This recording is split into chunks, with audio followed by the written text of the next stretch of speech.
السلام عليكم ورحمة الله وبركاته. قطر وين أياك بلعبتي ذلك كينيا وحال برتلمامي سنيا قبلهني سوماليات مساكين تاها هالكاسي قاركود وحبرشاد وجوغي يكوي كلا جناعسي وكوهيستي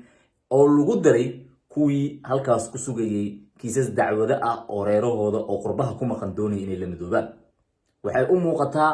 abaabul qorsheysan oo gabdhahan lagu bartilmaameysanayo kadib koox ka dilaacday magaalada oo rabta inay lacag ka sameeyaan gabdhaha Soomaalida oo ay afduubtaan caawa oo kaliya waxa la raadinayaa oo baadi goob loogu jira 3 gabdho oo Soomaaliya gabdhahaas la raadinayo midood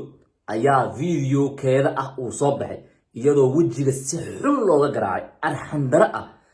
feer iyo farlaab sidii loogu waday gabadha wajigeeda dhiigayo taasi oo aan muuqaalkeeda hadda halkan la soo dhigi karin marka loo fiiro community guideline-ka ama nidaamka u degsan shirkadda Facebook oo aan raali ka ahayn haddaba waxa hadda qadka si toos ah ugu jira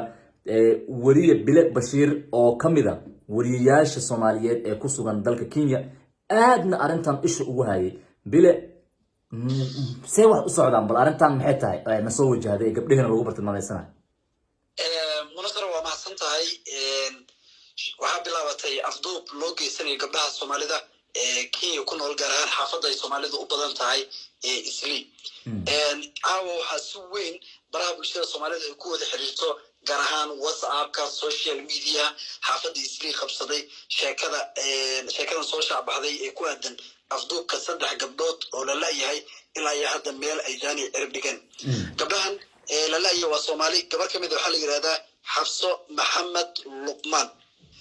gabadha kale waxa la yiraahdaa iyana Xafsa Abduhab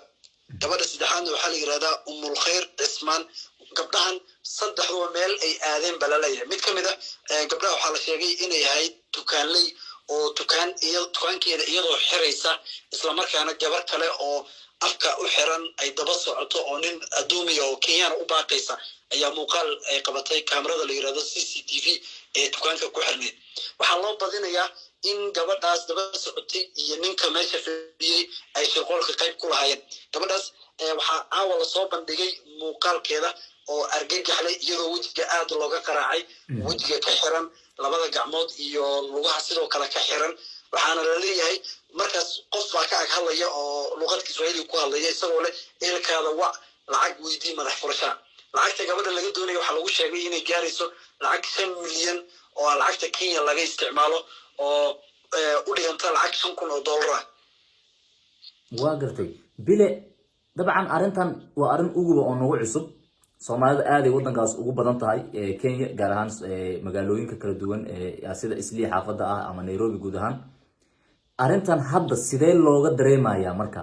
gudaha dalka Kenya gaar ahaan Soomaalida sidee u dareemaysaa halistan ma ku baraarugeen mise waxay la tahay wax caadi ah oo booliiska ay ku filan yihiin arintan horta afduubka way ku cusub tahay in xaafadda Soomaalida gaar ahaan Isli dadka laga afduubto siiba gabdhaha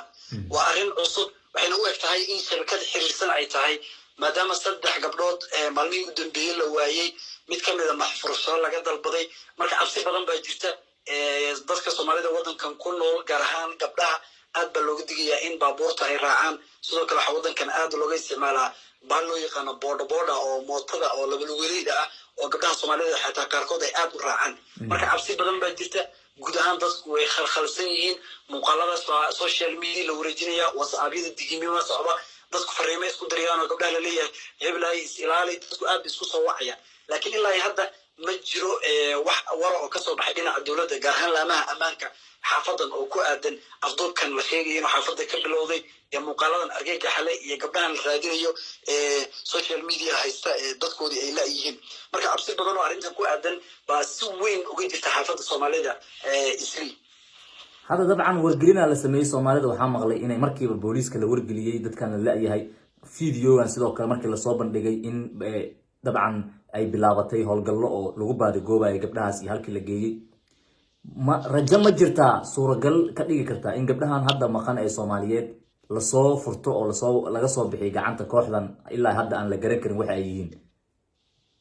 waa suurtagal in gabdhahan maadaama fursad badan in la helo laakiin dadka Kenya yaqaana muddada dheer ku nool waxay leeyihiin aad ay u adag tahay in qof la afduubtay dib loo helo isagoo nool